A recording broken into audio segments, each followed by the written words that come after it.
UMass Dartmouth is tucked away in the forest of an historic New England town. But the buildings here defy expectations of what college is supposed to look like. What words do you hear students use to describe the buildings here? Spaceship, alien. Elizabeth Plant is a social worker who helps students adjust to life on campus. The students, will say this is unusual. I don't know if they understand where it came from or brutal architecture or what that means. While some people find the architecture ugly and depressing, filmmaker Will Lepchick sees it differently. In his documentary, Concretopia, Lepchick captures what he calls UMass Dartmouth's intense beauty. Brutalism is perhaps the most striking brand of late modernism.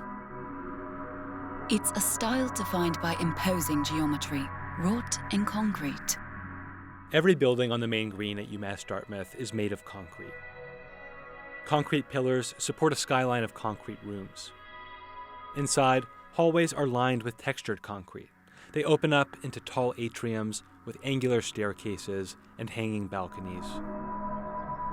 Every inch of every building on the main green is a connected megastructure. On a recent visit, I talked to students who found the architecture both interesting and confusing. People didn't like the campus that much. They were compared it to a prison of sorts and Star Wars. But I learned that the architect that built it actually worked on prisons, and it actually was just kind of his style that he went with. It was built to be able to withstand the bomb during a time of war. I'm not really sure.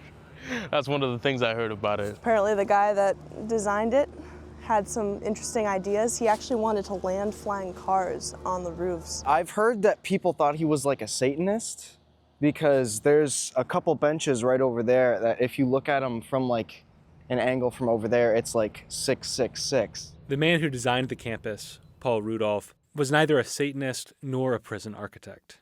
He was a brutalist. The term comes from the French words for raw concrete, béton brut.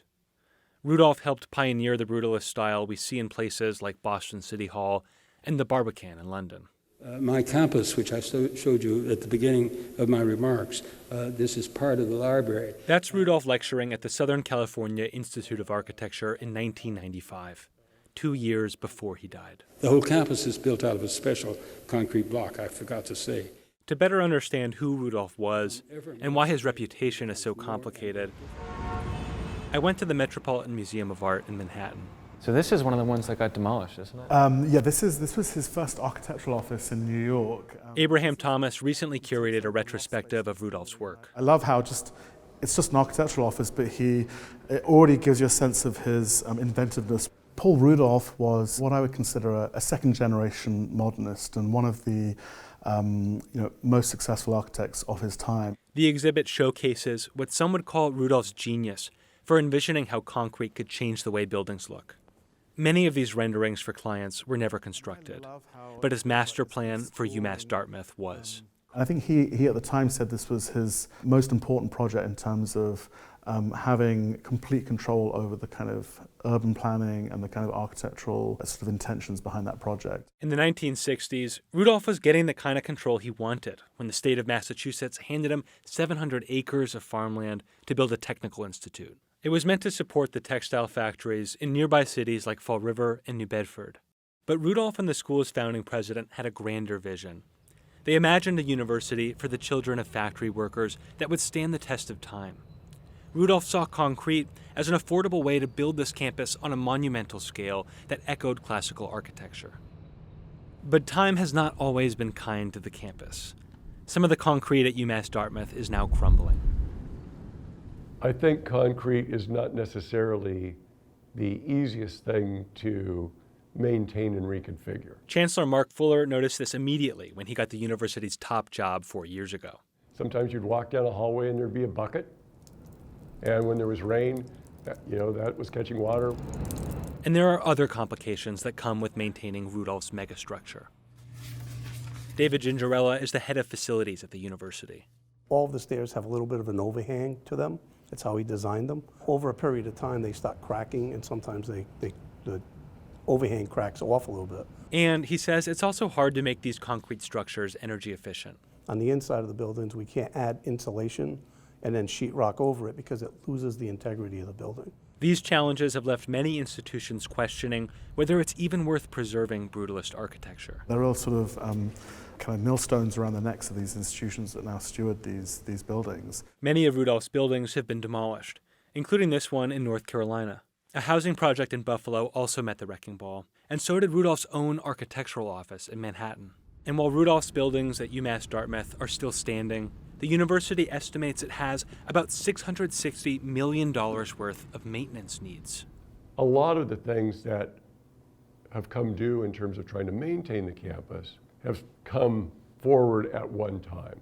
In 2024, the university's maintenance consultant recommended gut renovation or demolition of many of the Brutalist buildings. Is this campus in danger of not securing the resources it needs to get over that big hump of maintenance problems coming in all at once? That's a good question, and whether we're in danger of not getting them. I tend to be an optimist, I'll be honest with you. The university plans to begin a renovation of Rudolph's liberal arts building this summer, at a cost of almost $100 million.